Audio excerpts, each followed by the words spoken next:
Hello everyone, welcome you all at my YouTube channel, The Nursing Academy. Myself Purnima, and today's topic is Essential Newborn Care, that is ENBC.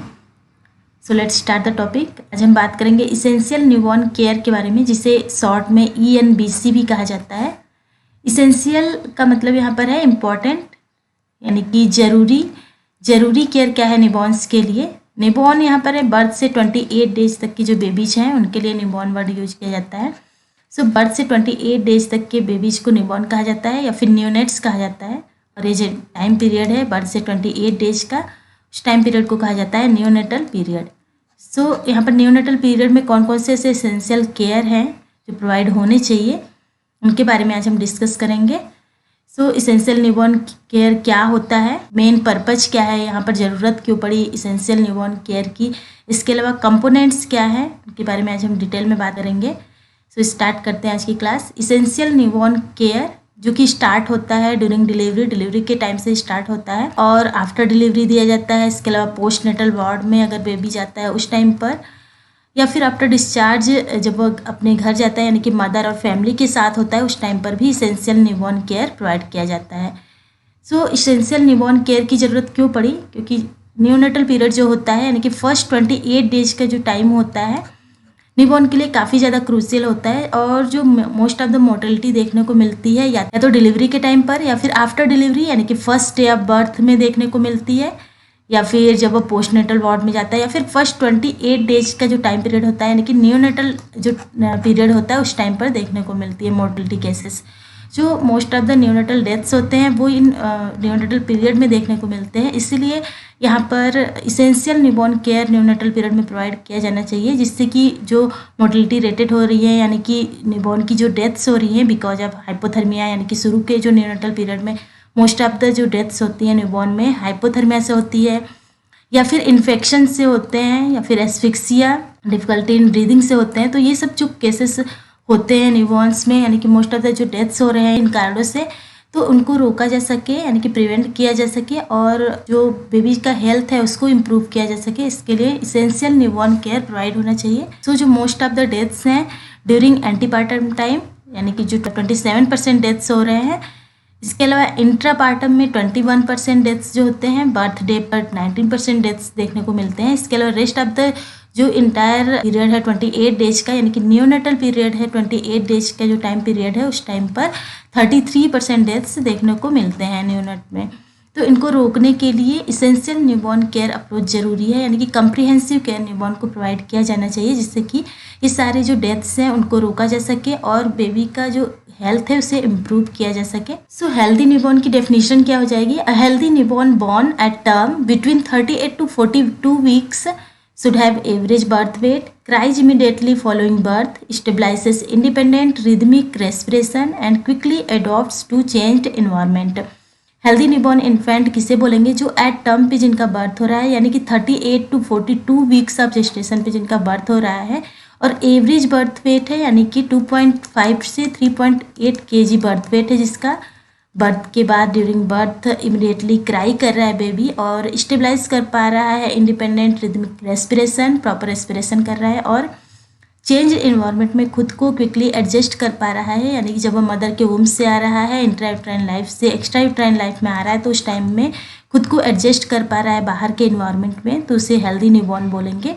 यहाँ पर healthy newborn हमने इसलिए देखा ताकि हम deviate कर पाएँ हेल्दी न्यूबॉर्न को, यानी कि नॉर्मल न्यूबॉर्न कौन सा है और कौन सा न्यूबॉर्न को ज़्यादा केयर की ज़रूरत है, इंटेंसिव केयर की ज़रूरत है। अब बात करते हैं इसेंशियल न्यूबॉर्न केयर क्या होता है, डेफिनेशन देखते हैं। Essential newborn care is a comprehensive strategy to reduce the death of the newborn and improve the health of the newborn through interventions just soon after birth in postnatal ward and up to 28 days। Essential newborn क्या है, comprehensive strategy है ताकि death of newborn को कम किया जा सके और newborn's की हेल्थ को इम्प्रूव किया जा सके थ्रू इंटरवेंशन के through soon after birth, during delivery and in postnatal ward and up to 28 days, यानी कि न्यूनेटल पीरियड तक कम्प्रिहेंसिव स्ट्रेटजी फॉलो करके न्यूबॉर्न के डेथ्स को रोक सकें और उनके हेल्थ को इम्प्रूव कर सकें। इसे इसेंशियल न्यूबॉर्न केयर बोलेंगे।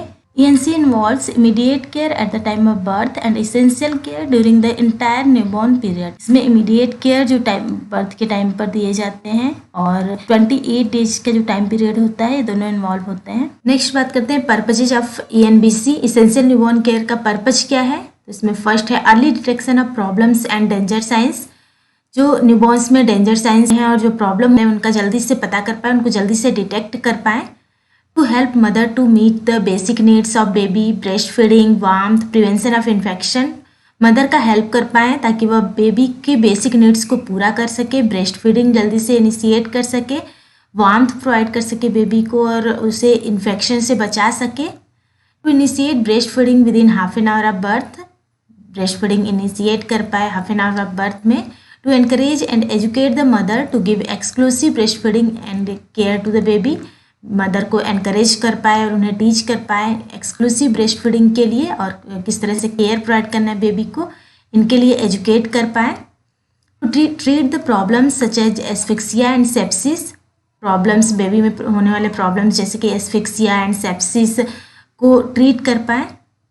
To advise the mother and family members for continuing care, immunisation and growth monitoring. Mother और फैमिली मेम्बर को एडवाइस करने के लिए कि किस तरह से वो केयर को घर पर भी कंटिन्यू करें, किस तरह से न्यूबॉर्न केयर प्रोवाइड करें, इम्यूनाइजेशन किस तरह से कराएं बेबी का और ग्रोथ मॉनिटरिंग किस तरह से कराएं, प्रॉपर फॉलोअप किस तरह से करें. तो ये सारे पर्पज हो गए इसेंशियल न्यूबॉर्न केयर के. नेक्स्ट है कंपोनेंट ऑफ ENBC. ENBC के क्या क्या कंपोनेंट है जिससे हम ENBC प्रोवाइड कर सकते हैं बेबी में. तो फर्स्ट है इसमें prepare the labour room for birth of the baby. Baby के बर्थ के लिए लेबर रूम को प्रिपेयर करना. ENBC की शुरुआत यानी कि न्यूबॉर्न केयर की शुरुआत जो हो जाती है लेबर रूम से ही स्टार्ट हो जाती है. तो सबसे पहले तो लेबर रूम को प्रिपेयर करना बेबी के बर्थ के लिए, बेबी के अकॉर्डिंग वहाँ पर एनवायरनमेंट क्रिएट करना. लेबर रूम का एनवायरनमेंट, लेबर रूम का टेम्परेचर और वहाँ पर इन्फेक्शन फ्री एनवायरनमेंट उनको प्रोवाइड करना, ये सारे प्रिपरेशन ऑफ लेबर रूम में आएंगे. सो यह एक कंपोनेंट हो गया इसेंशियल न्यूबॉर्न केयर प्रोवाइड करने के लिए. Immediate newborn care. Immediately after birth newborn को क्या केयर प्रोवाइड करेंगे वो हो गया. Next newborn care and first day. First day पे कौन सा केयर प्रोवाइड करेंगे जिसे हम लेटर और रूटीन केयर बोलेंगे. Newborn physical examination, care of newborn during first 28 days. First 28 days में जो केयर हम प्रोवाइड कर रहे हैं न्यूबॉर्न को. And next educate the mother and family members about the newborn care. Mother and family member को educate करना newborn care के लिए. तो ये सारे कंपोनेंट्स ऑफ ENBC में आ गए जो कि जैसे हमने बताया कि लेबर रूम से ही शुरू हो जाता है बेबी का केयर. न्यूबॉर्न केयर जो स्टार्ट होता है लेबर रूम से प्रिपरेशन शुरू हो जाता है और ड्यूरिंग डिलीवरी के टाइम पर बेबी का केयर करना और आफ्टर डिलीवरी जब बेबी पोस्टनेटल वार्ड में होता है मदर के साथ या फिर अगर वह ICU में है NICU में है उस टाइम पर केयर प्रोवाइड करना. डिस्चार्ज के बाद जब बेबी घर जाता है उस टाइम पर भी केयर प्रोवाइड करना. यानी कि फर्स्ट 28 डेज में जो भी केयर प्रोवाइड किए जा रहे हैं वो इसेंशियल न्यूबॉर्न केयर में आएंगे. तो इसमें जो कंपोनेंट्स यूज हो रहे हैं वो हो गए ENBC के कंपोनेंट्स जिसमें preparation of the labour room और birth of the baby. Second है immediate newborn care on first day यानी कि लेटर और routine care. Newborn physical examination, care of newborn during first 28 days. Educate the mother and family members about the newborn care. तो यहाँ पर हम 1 bye 1 बात करेंगे. तो first preparation of labour room जिसमें लेबर रूम का टेम्परेचर एडजस्ट करना and infection free environment baby को प्रोवाइड करना, सारे इक्विपमेंट सारे आर्टिकल प्रिपेयर करना, ये सारे आ जाएंगे प्रिपरेशन ऑफ लेबर रूम में. नेक्स्ट हम बात करते हैं immediate newborn care and later और रूटीन केयर के बारे में डिटेल से बात करते हैं. फर्स्ट स्टार्ट करते हैं immediate newborn care at birth. So immediate care of newborn at birth यानी कि इमीडिएटली आफ्टर बर्थ न्यूबॉर्न को क्या क्या केयर प्रोवाइड करेंगे. तो फर्स्ट स्टेज में call out the time of birth. जैसे ही बेबी का बर्थ हुआ कॉल आउट द टाइम. इसके बाद सेक्स ऑफ द बेबी का सेक्स नोट करेंगे. And after this deliver the baby on a warm and clean towel. Baby को तुरंत डिलीवर करेंगे वार्म और क्लीन टॉवेल पे. Stabilise and maintain patent airway. Baby का एयरवे पेटेंट करना, stabilise करना. Ensure warmth and maintenance of temperature maintain करना. Assessment and documentation of baby's condition, baby के कंडीशन का असेसमेंट करना और डॉक्यूमेंटेशन करना. Next care of eyes, then clamp and cut the umbilical cord को clamp करना और कटिंग करना. Care of skin, administration of vitamin K, identification of newborn and transfer of baby according to the level of care required. और सबसे last में transfer करना baby का according to the level of care required, जिस भी level का care baby को चाहिए उसके अकॉर्डिंग हम ट्रांसफ़र करेंगे बेबी का। तो ये 1 बाय 1 हम देखते हैं। स्टार्ट करते हैं। First, call out the time of birth and sex of the baby.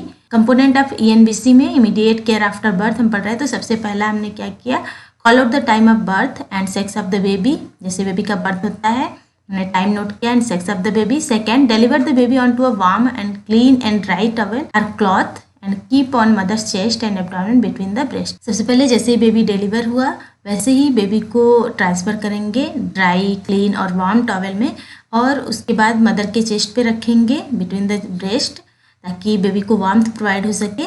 Next, establish and maintain patent airway. Patent airway maintain करना। सो जैसे ही बेबी का बर्थ होता है वैसे ही बेबी का जो नोज और माउथ होता है वो म्यूकस और एमनियोटिक फ्लूइड से भरा रहता है, तो उनको क्लियर करने के लिए हम सक्शनिंग करेंगे। तो the neonates cried spontaneously at birth. During crying the secretion of mouth and nose are suction to clear the airway of mucus and amniotic fluid. जैसा कि जैसे ही बेबी बर्थ होता है सभी नॉर्मल बेबी जो होते हैं क्राई करते हैं, तो जैसे ही बेबी क्राई कर रहा है उस टाइम पर उसका माउथ का और नोज का जो कि फिल्ड होते हैं एमनियोटिक फ्लूइड म्यूकस से, तो उन्हें सक्शन के थ्रू हम क्लियर करेंगे।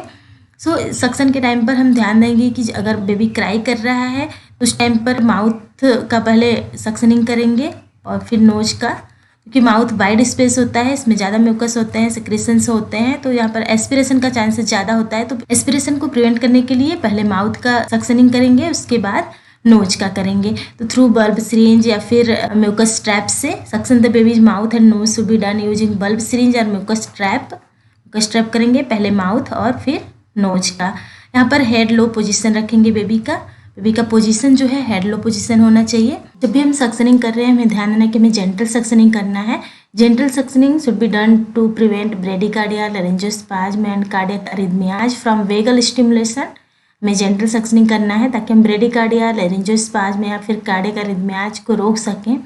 इसके अलावा बेबी अगर क्राई नहीं कर रहा है जेंटल सक्शनिंग के बाद भी, मीन्स हमने सक्शनिंग प्रोवाइड कर दिया, बेबी क्राई कर रहा था, हमने सक्शनिंग प्रोवाइड किया, उस टाइम पर बेबी का एयरवे क्लियर कर दिया, बट अगर baby immediately after birth cry नहीं कर रहा है, सक्शनिंग के बाद भी क्राई नहीं कर रहा है, तो बेबी को क्या करेंगे, हम जेंटल टैक्टाइल स्टिमुलेशन प्रोवाइड करेंगे। If the baby is not crying, gentle tactile stimulation is provided like back rubbing of back of the ear or stroking of the sole। So tactile stimulation provide करेंगे। अगर tactile stimulation के बाद baby breathe करना शुरू कर देता है, crying करना शुरू कर देता है, तो उस टाइम पर उसे जो इसेंशियल मेजर्स है वो प्रोवाइड करेंगे। अगर बेबी टैक्टाइल स्टिमुलेशन के बाद भी क्राई नहीं कर रहा है, if the baby is not crying even after stimulation, then neonatal resuscitation should be done, यानी कि रिससिटेट करेंगे बेबी को, CPR करेंगे। सो मेंटेन करना patent airway. Next, ensure warmth. Baby जब इंट्रायूट्राइन लाइफ से एक्स्ट्रायूट्राइन लाइफ में आता है तो इन्वायरमेंटल चेंजेज होते हैं। इन्वायरमेंटल चेंजेज यानी कि बेबी वार्म इन्वायरमेंट से कूल इन्वायरमेंट में आता है, तो उस टाइम पर बेबी में जो हीट लॉस का प्रोसेस होता है काफ़ी तेज़ी से होता है। तो हीट लॉस को प्रिवेंट करने के लिए और बेबी का टेम्परेचर मेंटेन करने के लिए यहाँ पर मेजर्स लिए जाते हैं, मीन्स बेबी को केयर प्रोवाइड करना होता है। तो इसकी प्रिपरेशन जो शुरू हो जाती है जब हम डिलीवरी रूम प्रिपेयर कर रहे होते हैं तभी से। तो डिलीवरी रूम का टेम्परेचर सबसे पहले मेंटेन करना होता है। तो the delivery room should be warm with temperature of 25 degree to 28 degree Celsius, यानी कि डिलीवरी रूम का टेम्परेचर हमें 25 टू 28 डिग्री सेल्सियस रखना है। Dry the infant thoroughly soon after birth using a warm and soft towel under radiant warmer. जैसे ही baby की delivery होती है बेबी को ड्राई करना है, थॉरोली ड्राई करना है आफ्टर बर्थ यूजिंग वार्म, एक वार्म टॉवल, वार्म और सॉफ्ट टॉवल लेना है, उससे बेबी को क्लीन करना है, बेबी को ड्राई करना है अंडर द रेडिएंट वार्मर के अंदर। फिर बेबी को जैसा भी नीड हो, अगर बेबी को रेडिएंट वार्मर की नीड लगती है तो रेडिएंट वार्मर में रखेंगे, नहीं तो बेबी को मदर के पास रख देंगे, मदर के चेस्ट पर स्किन टू स्किन कॉन्टैक्ट में रखेंगे ताकि बेबी का वार्मथ इंश्योर कर सकें। तो place the baby under radiant warmer और over the mother's chest in skin to skin contact with her. Mechanism of heat loss, जैसे हमने बताया कि काफ़ी तेज़ी से हो रहा होता है बेबी जब एक्स्ट्रा यूट्राइन लाइफ में आता है। तो heat loss, convection, conduction, radiation and evaporation, ये चारों प्रोसेस से हो रहा होता है। Convection by air in the room, conduction by cold hand और स्टेथोस्कोप और इंस्ट्रूमेंट्स जब हम बेबी को केयर प्रोवाइड कर रहे होते हैं। Radiation by window and walls, evaporation by baby bath जो कि अवॉइड करना होता है। सो ये हीट लॉस प्रोसेस काफ़ी तेज़ी से होता है। बेबी का टेम्परेचर मेंटेन करने के लिए हमें केयर प्रोवाइड करना होता है। सो क्योंकि बेबी जो होता है शुरू के 28 डेज काफ़ी क्रूशियल होते हैं और मोस्ट ऑफ द डेथेस जो देखने को मिलते हैं हाइपोथर्मिया की वजह से देखने को मिलते हैं। इसे साइलेंट किलर भी कहा जाता है। तो most of the death hypothermia की वजह से होते हैं, मीन्स प्रॉपर बेबी अपना टेम्परेचर मेंटेन नहीं कर पा रहा होता है, इसकी वजह से होता है। तो इन्हें रोकने के लिए हमें एसेंशियल केयर प्रोवाइड करना होता है, मीन्स बेबी को वार्मथ प्रोवाइड करना होता है, इंश्योर करना होता है कि बेबी का टेम्परेचर मेंटेन है। बेबी अंदर के एनवायरनमेंट से बाहर के एनवायरनमेंट में आया है तो बेबी अपने आप को एडजस्ट कर पाए, बाहर का टेम्परेचर मेंटेन कर पाए। Next, assessment and documentation of baby's condition. Assessment करेंगे। असेसमेंट में सबसे पहला असेसमेंट जो होता है Apgar scoring at 1 minute and 5 minute. 1 minute Apgar scoring करेंगे, देन 5 मिनट अबगार स्कोरिंग करेंगे। अगर फिर ज़रूरत लगती है, नीड होती है, यानी कि बेबी का अगर 5 मिनट अबगार स्कोरिंग स्टेबल नहीं है बेबी, तो उसके बाद 10 मिनट की अबगार स्कोरिंग भी करते हैं। तो 5 मिनट और 1 मिनट अबगार स्कोरिंग की जाती है। And while drying the baby, head to toe assessment is done to find out any abnormalities in the newborn. Head to toe assessment करेंगे। जब हम बेबी को ड्राई कर रहे होते हैं उसी टाइम पर हम बेबी का हेड टू टो असेसमेंट कर लेते हैं ताकि कोई एबनॉर्मलिटीज़ जो है उसको हम फाइंड आउट कर सकें। तो यहाँ पर अबगार स्कोरिंग और हेड टू टो असेसमेंट कैसे करते हैं इसका डिटेल में हमने वीडियो बनाया हुआ है, तो इसका लिंक आपको डिस्क्रिप्शन बॉक्स में दे देंगे, वहाँ से आप देख सकते हैं। वहाँ पर हमने ईजी लैंग्वेज में बताया हुआ है अबगार स्कोरिंग क्या होता है, किस तरह से करते हैं, इसका प्रोसेस क्या है with example, head to toe assessment भी।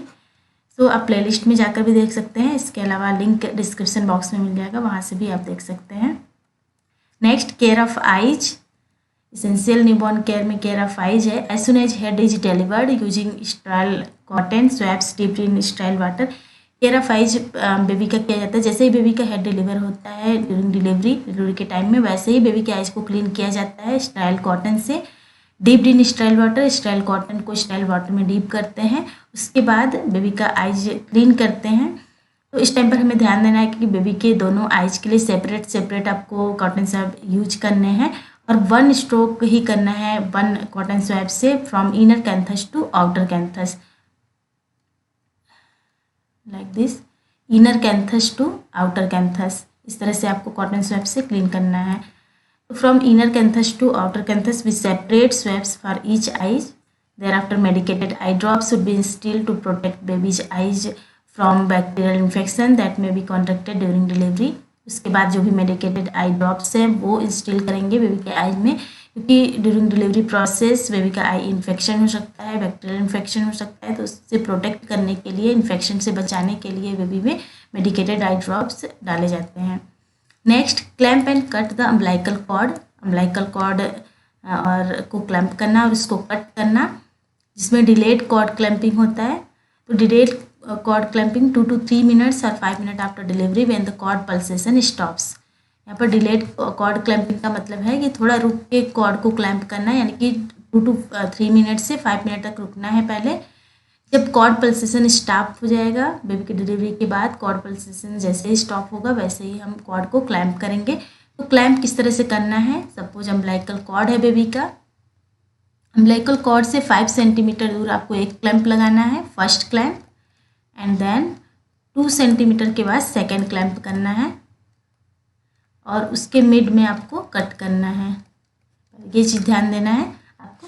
The cord is clamped with 2 clamps, then cut between the clamps, leaving about 5 centimeter away from the umbilicus. यहाँ पर आपको ध्यान देना है कि umbilical cord से 5 सेंटीमीटर अवे आपको फर्स्ट क्लैम्प करना है, एंड देन 2.5 सेंटीमीटर के बाद दूसरा सेकेंड क्लैम्प, एंड उसके मिड में आपको कट करना है।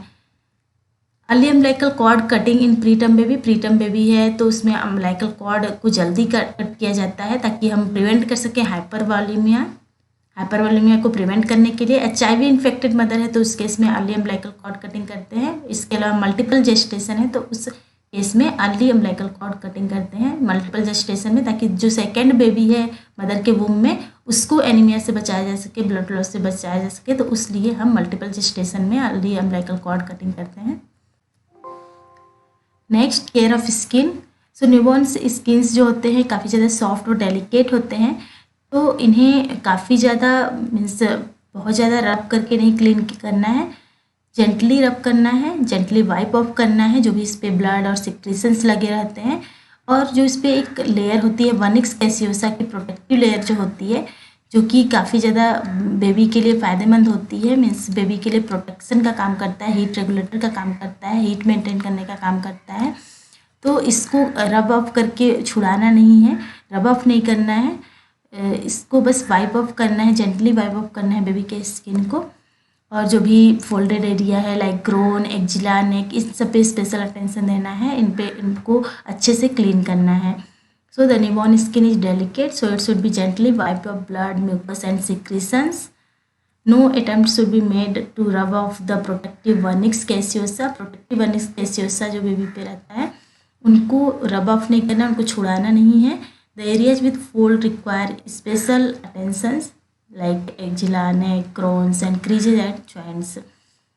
Bath should be postponed for 48 to 72 hours or more. Next, administration of vitamin K. Vitamin K 0.5 milligram IM दिया जाता है, इंट्रामस्कुलर दिया जाता है, जो कि ये न्यूबॉर्न्स में वेस्टर्न लैटरलिस मसल में दिया जाता है। यह help in production of clotting factor 2, 7, 9 and 10। ये क्लॉटिंग फैक्टर के प्रोडक्शन में हेल्प करता है, clotting factor number 2, 7, 9 and 10। So vitamin के एडमिनिस्ट्रेशन किया जाता है, जो कि बेबी के लिए काफ़ी ज़्यादा जरूरी होता है, हेमरेजिक कंडीशन से बचाता है बेबी को, प्रोडक्शन ऑफ क्लॉटिंग फैक्टर में हेल्प करता है। Next, identification of the baby. Identification band लगाया जाता है बेबी के रिस्ट में या फिर लेग में। तो यहाँ पर बेबी को जैसे ही ट्रांसफ़र किया जाता है, यानी कि डिलीवरी रूम से जैसे ही बेबी को पोस्टनेटल वार्ड में शिफ्ट किया जाता है, उस टाइम पर बेबी को आइडेंटिफिकेशन बैंड लगाया जाता है। अगर बेबी मेल है या फिर फीमेल है तो मेल के लिए ब्लू बैंड, या फिर बेबी अगर फीमेल है तो उसके लिए पिंक बैंड लगाया जाता है, जिस पर बेबी का नेम यानी कि बेबी ऑफ मदर नेम लिखा रहता है। इसके अलावा बेबी का sex, age, time of birth, ये सारी चीज़ें लिखी रहती हैं। Identification band is placed to baby's wrist. Also foot impression of the baby is taken for baby's identification. इसके अलावा फुट इम्प्रेशन भी लिया जाता है बेबी के आइडेंटिफिकेशन के लिए। Next, transfer. All the normal babies are transfer to the mother and nursed along with her in postnatal area called rooming in. सभी बेबीज को ट्रांसफ़र किया जाता है डिलीवरी रूम से पोस्टनेटल एरिया में विद द मदर के साथ रहने के लिए, और मदर ताकि उनकी केयर कर पाए, उन्हें फीडिंग करा पाए। तो इसे रूमिंग इन कहा जाता है, जहाँ मदर और बेबी को एक साथ रखा जाता है और मदर केयर प्रोवाइड कर पाती है अपने बेबीज को, तो उन्हें रूमिंग इन कहा जाता है। Breast feeding should be started within half an hour of birth. Sick और at risk neonate should be transferred in NICU. अगर बेबी सिक है या फिर एट रिस्क है न्यूबॉर्न, उन्हें NICU में ट्रांसफ़र किया जाता है, न्यूनेट इंटेंसिव केयर यूनिट में। इसके अलावा लेवल 2 नर्सरी में किन बेबीज को ट्रांसफ़र करते हैं, तो अगर बेबी प्री टर्म है जिसका जेस्टेशनल एज 32 से 36 वीक है और लो बर्थ वेट बेबी है लाइक 1500 ग्राम से 2000 ग्राम है बेबी का बर्थ वेट, या फिर मेजर कंजेनिटल मालफॉर्मेशंस है, या फिर एस्पिरेटेड मेकोनियम का केस है, तो इन सबको स्पेशल केयर नर्सरी में शिफ्ट किया जाता है, लेवल 2 नर्सरी में शिफ्ट किया जाता है। इसके अलावा लेवल 3 नर्सरी में बेबीज को शिफ्ट करते हैं जिनका बर्थ वेट 1.5 kg से लेस है, कम है। जेस्टेशनल पीरियड जो है वो लेस देन 32 वीक्स है। इसके अलावा रेस्पिरेटरी डिस्ट्रेस है बेबी में। इसके अलावा baby with convulsion, central cyanosis यानी हार्ट डिजीज है बेबी में, severe neonatal jaundice, erythroblastosis fetalis है, या फिर मेजर सर्जरी की रिक्वायरमेंट है न्यूबॉर्न में। तो इन सब न्यूबॉर्न्स को इंटेंसिव केयर यूनिट में शिफ्ट किया जाता है, इंटेंसिव केयर नर्सरी में शिफ्ट किया जाता है, यानी कि लेवल 3 नर्सरी में।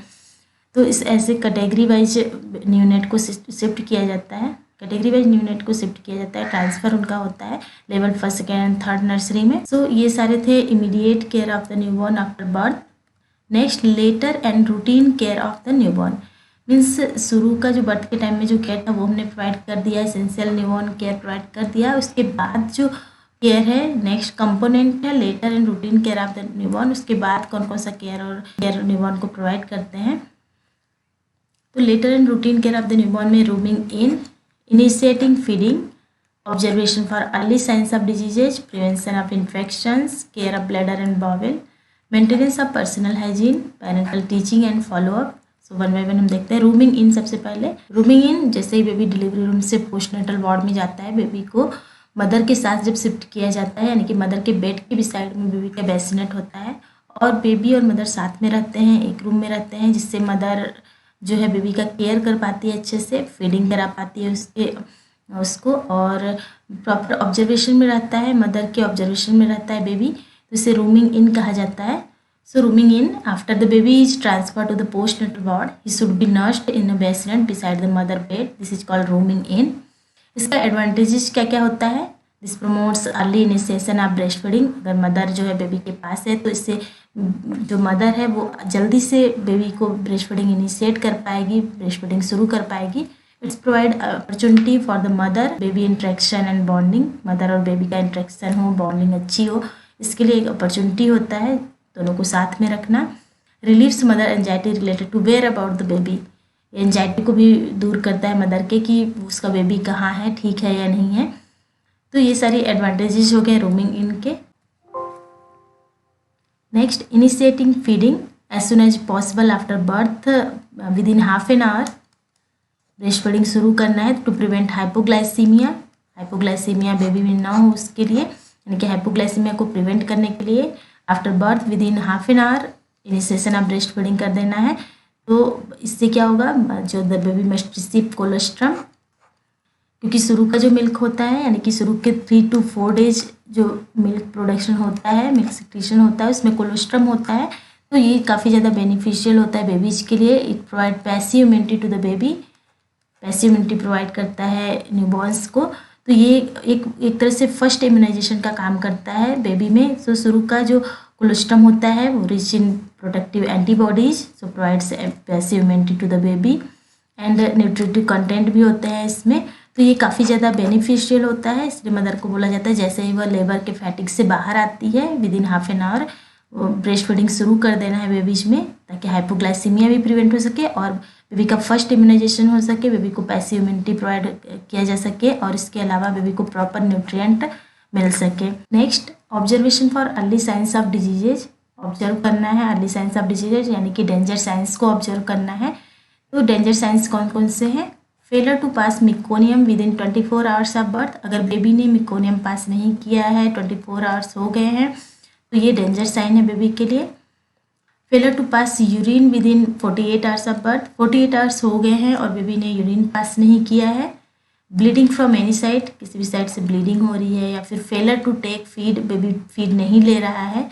एक्सेसिव क्राइंग और अनड्यू लेथार्जी, बेबी बहुत ज़्यादा क्राई कर रहा है या फिर बहुत ज़्यादा लेथार्जी है। Jaundice with in 24 hours of birth, 24 hours of birth शुरू के 24 आवर्स ऑफ बर्थ में जॉइंडिस है, यानी कि पैथोलॉजिकल जॉइंडिस है, पैथोलॉजिकल। 24 आवर्स ऑफ बर्थ में जो जॉइंडिस होता है उसे पैथोलॉजिकल कहते हैं। 24 आवर्स के बाद अगर देखा जा रहा है तो उसे फिजियोलॉजिकल जॉइंडिस कहते हैं। इसके अलावा हाइपोथर्मिया या हाइपरथर्मिया देखने को मिल रहा है, सीजर्स है, परसिस्टेंट वॉमिटिंग या फिर डायरिया, इसके अलावा ब्रीदिंग डिफिकल्टी है, evidence of superficial infection like oral thrush, conjunctivitis, umbilical cord infection, pustules on skin, ये सारे डेंजर साइंस है, तो इन्हें ऑब्जर्व करना है।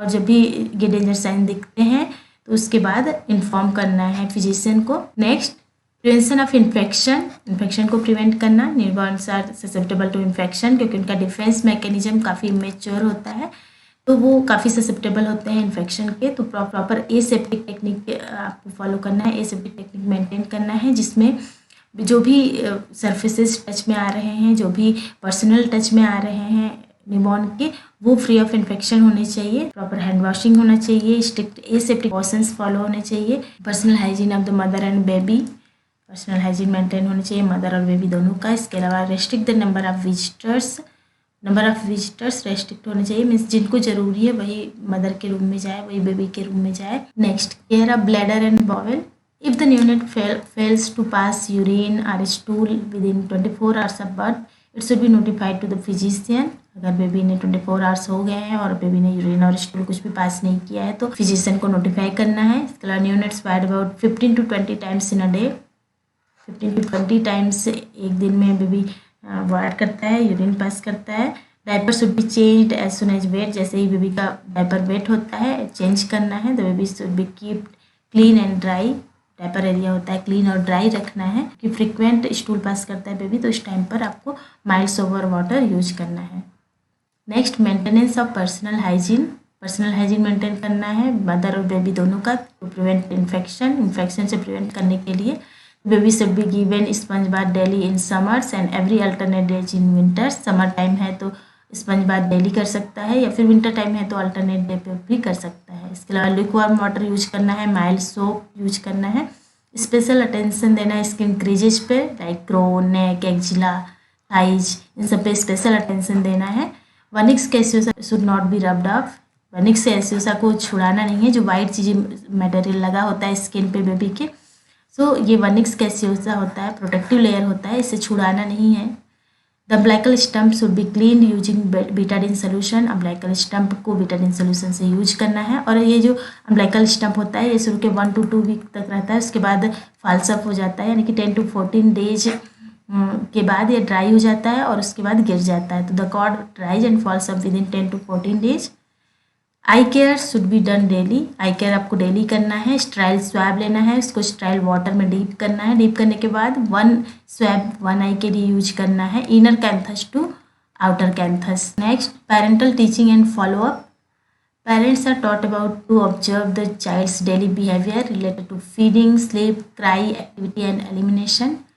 ऑब्जर्व करना है चाइल्ड के बिहेवियर को रिलेटेड टू फीडिंग, ठीक से फीडिंग ले रहा है या नहीं, स्लीप ठीक से कर रहा है या नहीं, क्राई कैसा क्राई कर रहा है, एक्टिविटी, एलिमिनेशन, ये सारे पैटर्न को ऑब्जर्व करने के लिए पेरेंट्स को बताना है। इसके अलावा holding the baby, baby bath, eye and cord care, feeding, nutritional supplements, immunisation, prevention from infection and follow up, इनके बारे में टीच करना है मदर एंड फैमिली मेम्बर्स को। Educate the danger sign of the baby, danger sign के बारे में teach करना है पेरेंट्स को। So this is all about ENBC, essential newborn care, जिसमें हमने देखा इमीडिएटली आफ्टर बर्थ क्या हम केयर प्रोवाइड कर रहे हैं and later and routine care में हम क्या प्रोवाइड कर रहे हैं। सो ENBC जो कि डिलीवरी के टाइम से शुरू हो रहा है और डिलीवरी के बाद वो पोस्टनेटल वार्ड में प्रोवाइड किया जा रहा है। इसके बाद आफ्टर डिस्चार्ज होम पे भी प्रोवाइड किया जा रहा है through parental teaching and follow up teaching provide करके। So this is all about ENBC। Video अच्छा लगा हो तो लाइक करिए, शेयर करिए एंड सब्सक्राइब करिए इस चैनल को। इसके अलावा बेल आइकन प्रेस कीजिए ताकि आने वाले वीडियोज़ के नोटिफिकेशंस आपको मिलते रहें। Thank you.